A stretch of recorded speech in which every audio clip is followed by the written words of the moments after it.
ನಿಮ್ಮದು ಮೊಬೈಲ್ ಕಳ್ಳತನ ಆಗಿದೆ ಅಥವಾ ಬಸ್ನಲ್ಲಿ ಟ್ರೈನ್ನಲ್ಲಿ ಹೋಗುವಾಗ ಬಿದ್ದಿದೆ. ಸೊ ಜನರು ಪೊಲೀಸ್ ಸ್ಟೇಷನಲ್ಲಿ ಹೋಗಿ ಕಂಪ್ಲೇಂಟ್ ಕೊಡ್ಬೋದು ಕಿ ನಂದು ಮೊಬೈಲ್ ಮಿಸ್ ಆಗಿದೆ. ಅಥವಾ ನಮ್ಮದು ಕರ್ನಾಟಕ ಸ್ಟೇಟ್ ಪೊಲೀಸ್ದು ಒಂದು ಮೊಬೈಲ್ ಆ್ಯಪ್ ಇದೆ, ಅದರಲ್ಲಿ ಲಾಸ್ಟ್ನಲ್ಲಿ ಅವರು ಒಂದು ಕಂಪ್ಲೇಂಟ್ ರಿಜಿಸ್ಟರ್ ಮಾಡ್ಬೋದು.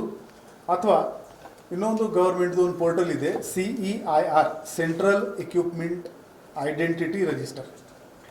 ಇದರಲ್ಲಿ ಮೊಬೈಲ್ ಓನರ್ ಮೊಬೈಲ್ದು ಡೀಟೇಲ್ ಹಾಕಿದರೆ ಅದು ಒಂದು ಡಿಜಿಟಲ್ ಎಂಟ್ರಿ ಅದರದ್ದು ಆಗೋಗುತ್ತೆ.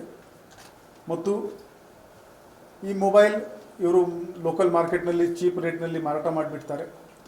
ಅದು ಯಾವಾಗ ಬೇರೆಯವರು ಪರ್ಚೇಸ್ ಮಾಡ್ತಾರೆ, ನಮ್ಮ ಸೇನ್ ಪೊಲೀಸ್ ಸ್ಟೇಷನ್ ಅಧಿಕಾರಿಗಳು ಈ ಡೈಲಿ ಬೇಸಿಸ್ ಅಥವಾ ವೀಕ್ಲಿ ಬೇಸಿಸ್ನಲ್ಲಿ ಇದನ್ನು ಮಾನಿಟರ್ ಮಾಡ್ತಾ ಇರ್ತಾರೆ.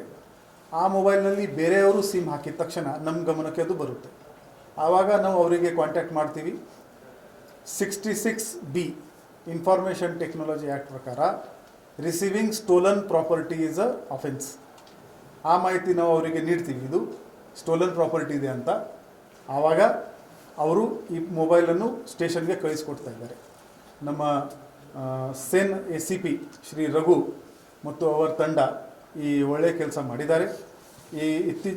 ಇನ್ನೂವರೆಗೆ ನಾವು 114 ಮೊಬೈಲ್ಗಳನ್ನು ನಮಗೆ ವಾಪಸ್ ಬಂದಿದೆ. ಬರುವ ದಿನಗಳಲ್ಲಿ ಕೂಡ ನಾವು ಈ ಕಂಟಿನ್ಯೂ ಮಾಡ್ತೀವಿ ಮತ್ತು ಆ ಓನರ್ಸ್ಗೆ ನಾವು ಈ ಮೊಬೈಲ್ಗಳನ್ನು ವಾಪಸ್ ಕೊಡ್ತೀವಿ.